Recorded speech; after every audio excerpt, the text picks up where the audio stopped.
sembari menenteng sebuah air dan memegang obor di tangan kirinya. Orang-orang pun menanyai Robi'ah tentang apa yang sedang ia lakukan.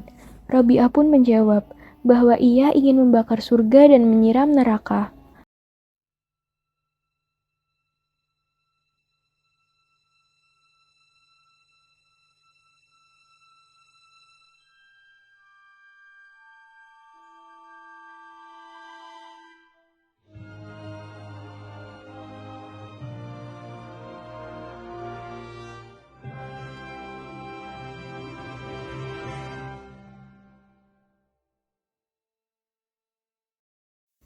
Assalamualaikum warahmatullahi wabarakatuh. Robi'ah al-Adawiyah, sufi perempuan yang ingin membakar surga. Robi'ah al-Adawiyah atau dikenal juga dengan nama Robi'ah Basri adalah sufi perempuan yang dikenal dengan kesucian dan kecintaannya terhadap Allah. Ia merupakan wanita beraliran Sunni pada masa dinasti Umayyah yang menjadi pemimpin dari murid-murid perempuan dan Zahidah. Berkat peranannya yang besar, Robi'ah al-Adawiyah dijuluki sebagai The Mother of the Grand Master atau ibu para sufi besar karena kezuhudannya. Salah satu kisah tentang Robi'ah al-Adawiyah yang paling populer adalah ia merupakan sufi perempuan yang ingin membakar surga menggunakan obor. Kehidupan sang salik tidak hanya menggetarkan orang Islam atau generasi zamannya. Orientalis Louis Massignon memuji kehidupan Robi'ah sebagai suatu kehidupan yang menyebarkan harum wangi ke orang-orang sekitarnya. Sampai kini, ajaran-ajaran tasawuf salik perempuan masih bergema dan dipelajari, khususnya mengenai cinta atau mahabbah dan kedekatan atau aluns kepada Allah. Inilah 10 syair cinta Allah sufi wanita Robi'ah al-Adawiyah. Syair pertama Robi'ah al-Adawiyah, jika aku menyembahmu karena takut api nerakamu, bakarlah aku di dalamnya. Dan jika aku menyembahmu karena mengharap surgamu, haramkanlah aku daripadanya. Namun jika menyembahmu karena kecintaanku kepadamu, jangan palingkan wajahmu dariku. Syair kedua Robi'ah al-Adawiyah adalah, Tuhanku, tenggelamkan aku dalam cintamu, hingga tak ada satupun menggangguku dalam menjumpaimu. Bintang gemintang berkelip-kelip, manusia terlena dalam buai tidur lelap. Pintu-pintu istana pun telah rapat. Tuhanku, malam telah berlalu, dan siang segera menampakkan diri. Aku gelisah apakah amalanku engkau terima, sehingga aku merasa bahagia ataukah engkau tolak, sehingga aku merasa bersedih demi kemahakuasaanmu. Inilah yang aku lakukan selama engkau beri aku hayat. Sekiranya engkau usir dari depan pintumu, aku tidak akan pergi, karena cintaku kepadamu telah memenuhi hatiku. Syair ketiga Robi'ah al-Adawiyah adalah, alangkah buruknya orang yang menyembah Allah lantaran mengharap surga dan ingin diselamatkan dari api neraka. Seandainya surga dan neraka tak ada, apakah engkau tidak akan menyembahnya? Aku menyembah Allah lantaran mengharap ridhonya. Nikmat dan anugerah yang diberikannya sudah cukup menggerakkan hatiku untuk menyembahmu. Syair keempat Robi'ah al-Adawiyah adalah, Ilahi, sesudah aku mati, masukkanlah diriku ke neraka, dan jasmaniku memenuhi seluruh ruangan neraka. Dengan begitu, tidak ada orang lain yang dapat dimasukkan ke sana. Syair kelima Robi'ah al-Adawiyah adalah, kau bermaksiat kepada Tuhan, namun kau mengungkapkan cinta. Hal ini sungguh mengherankan. Andai cintamu benar, niscaya kau menjadi hamba yang taat karena pecinta itu sungguh taat kepada kekasihnya. Subhanallah, betapa indahnya syair yang dibuat beliau, sehingga membuat banyak syair tentang cinta kepada Allah atau mahabbatullah. Sejumlah ulama pun terinspirasi dari syair Robi'ah al-Adawiyah.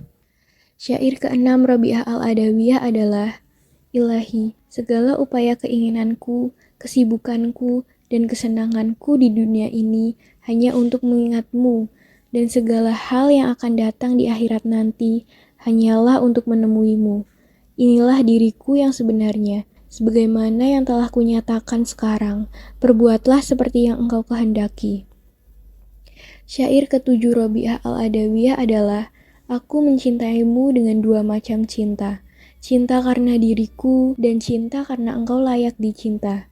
Dengan cinta karena diriku, kusibukkan diriku dengan mengingat-ingatmu selalu.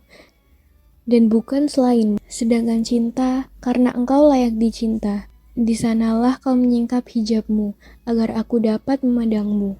Namun, tak ada pujian kepada diriku, segala pujian hanya untukmu.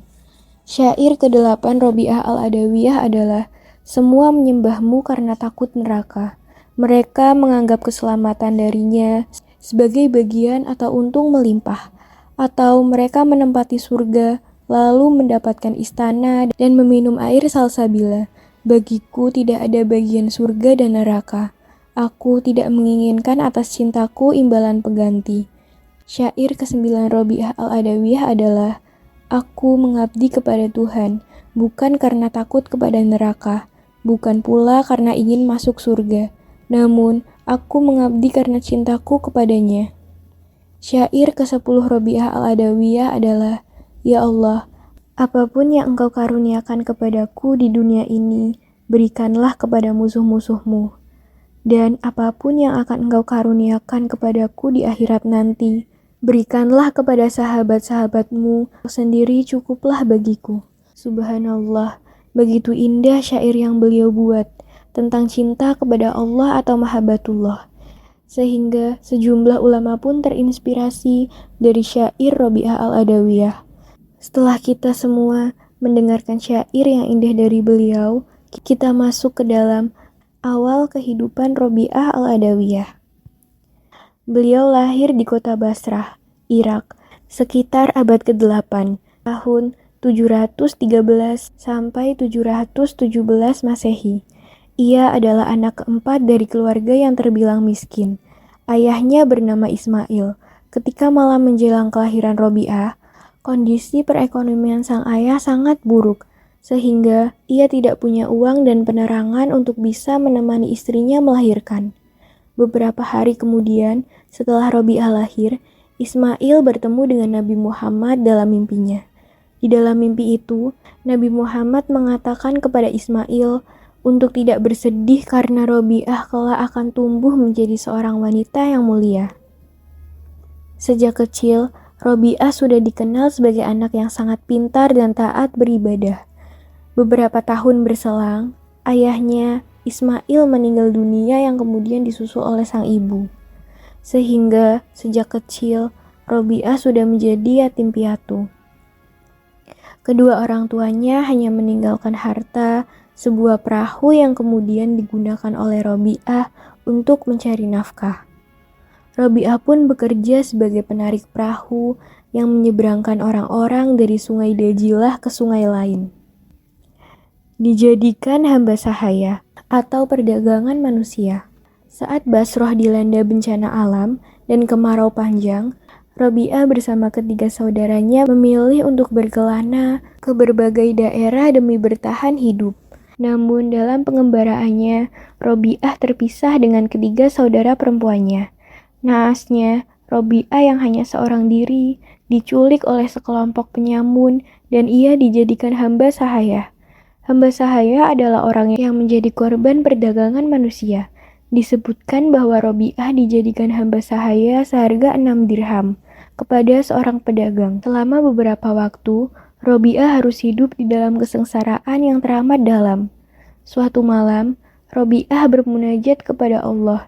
Apabila dapat bebas dari perbudakan ini, ia berjanji tidak akan berhenti beribadah. Tidak sangka, doa Robiah langsung terjawab. Saat sedang sholat malam, tiba-tiba majikan dari Robiah dikejutkan oleh sebuah lentera yang tergantung di atas kepalanya tanpa sehelai tali. Cahaya tersebut bagaikan lentera yang menyinari seluruh rumah atau yang disebut sakinah. Berarti cahaya rahmat Tuhan dari seorang muslimah suci. Melihat peristiwa aneh ini, sang majikan merasa takut sehingga Robi'ah dibebaskan menjadi sufi perempuan. Setelah tidak lagi menjadi hamba sahaya, Robi'ah pergi ke padang pasir dan tinggal di sana. Di tempat inilah Robi'ah menghabiskan waktunya beribadah kepada Allah. Bahkan Robi'ah juga memiliki majelis yang dikunjungi oleh banyak murid.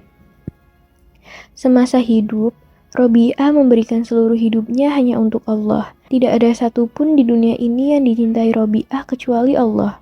Saking ikhlasnya Robi'ah beribadah kepada Allah, hatinya sampai tidak ada rasa takut terhadap neraka ataupun mengharap surga. Ingin membakar surga. Dikisahkan bahwa suatu siang, Robi'ah al-Adawiyah berlari-lari tanpa tujuan di kota Baghdad, sembari menenteng sebuah air dan memegang obor di tangan kirinya. Orang-orang pun menanyai Robi'ah tentang apa yang sedang ia lakukan. Robi'ah pun menjawab bahwa ia ingin membakar surga dan menyiram neraka. Orang-orang yang mendengar jawaban Robi'ah pun semakin kebingungan. Menurut Robi'ah, harapan akan surga dan ketakutan akan api neraka, inilah yang membuat umat Islam menjadi semakin jauh dari cinta dan kasih kepada Allah Subhanahu wa Ta'ala. Oleh sebab itu, Robi'ah ingin membakar surga supaya sirna segala harapan akan surga. Lalu, ia juga ingin menyiram api neraka supaya lenyap segala rasa takut umat Islam terhadap panasnya api neraka. Setelah kedua hal itu dia lakukan, mungkin umat Islam akan menjadi lebih cinta kepada Allah karena cinta itu sendiri, tanpa ada pengharapan terhadap surga dan ketakutan terhadap api neraka. Wafat Robi'ah al-Adawiyah. Kembalinya Robi'ah dari Mekah untuk melaksanakan ibadah haji, kesehatan sang sufi perempuan ini mulai menurun. Robi'ah diperkirakan meninggal dunia di usia 83 tahun pada 1801. Jasadnya dikebumikan di Basrah, Irak. Melalui perbuatan dan tindakannya, Robi'ah al-Basri tidak cocok dengan peran tradisional perempuan dalam masyarakat pada masanya. Sebaliknya, dia menjalani kehidupan mandiri dan menjadi berpengaruh di antara lingkaran teolog dan cendekiawan. Sepanjang waktunya, dia adalah seorang wanita yang memberikan teladan bagi orang lain untuk diikuti. Dalam surat An-Nisa ayat 32 pun menjelaskan, bagi laki-laki ada hak atau bagian dan apa yang diusahakannya, dan bagi perempuan ada hak atau bagian dari apa yang diusahakannya. Ayat ini menjelaskan bahwa antara laki-laki dan perempuan tidak ada bedanya dalam apa yang diusahakannya. Inilah kisah Robi'ah al-Adawiyah. Wassalamualaikum warahmatullahi wabarakatuh.